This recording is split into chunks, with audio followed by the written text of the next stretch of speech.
What should students learn in the 21st century? At first glance, this question divides into two. What should students know, and what should they be able to do? But there's more at issue than knowledge and skills. For the innovation economy, dispositions come into play. Readiness to collaborate, attention to multiple perspectives, initiative, persistence, and curiosity. While the content of any learning experience is important, the particular content is irrelevant. What really matters is how students react to it, shape it, or apply it. The purpose of learning in this century is not simply to recite inert knowledge, but rather to transform it. It is time to change the subject. This is no small matter. For more than a century, the whole point of schooling has been to restrict the curriculum, specify the required content, and limit the entry points to it, often by means of a watered-down, already obsolete text, mediated by a classroom manager whose task is to transmit the subject matter to 30 or more individuals of diverse backgrounds, experiences, interests, and resources. This is particularly true of the big four core subjects that the Carnegie Commission decided nearly a century ago are the subjects that matter: English, math, science, biology, chemistry, and physics. And the social studies count for much, and the fine and practical arts for much less. Why not study anthropology, zoology, or environmental science? Why not integrate art with calculus or chemistry with history? Why not pick up skills and understandings in all of these areas by uncovering and addressing real problems and sharing findings with authentic audiences? Why not invent a useful product that uses electricity or devise solutions to community problems, all the while engaging in systematic observation, collaborative design, and public exhibitions of learning? It has long been axiomatic to separate students according to perceived academic ability, to separate academic from technical teaching and learning, and to isolate adolescents from the adult world they are about to enter.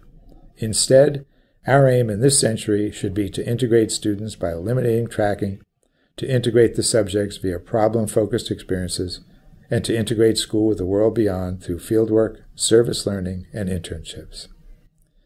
What might students do in such schools in the absence of prescribed subjects? They might work together in diverse teams to build robots, roller coasters, gardens, and human-powered submarines. They might write and publish a guide to the fauna and history of a nearby estuary, or an economics text illustrated with original woodcuts, or a children's astronomy book. They might produce original films, plays, and spoken word events on adolescent issues, Japanese internment, cross-border experiences, and a host of other topics. They might mount a crime scene exhibition linking art history and DNA analysis, or develop a museum exhibit of World War I as seen from various perspectives. They might celebrate returning warriors, emulating the bard in Beowulf, by interviewing local veterans and writing poems honoring their experiences. The possibilities are endless.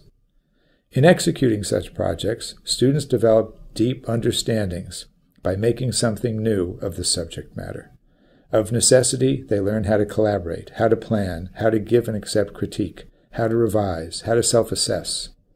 They read complex texts and write a wide range of pieces for a variety of purposes, from personal reflections to news articles, project proposals, memos, research reports, stories, and essays.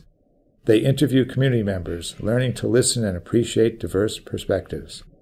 As they present their work to important audiences, they come to understand what it means to be a member of the human community. And the irony is that as students pursue their passions and interests, the curriculum springs back to life. If we're to change the subject in this way, then we must change the trappings within which we educate our youth.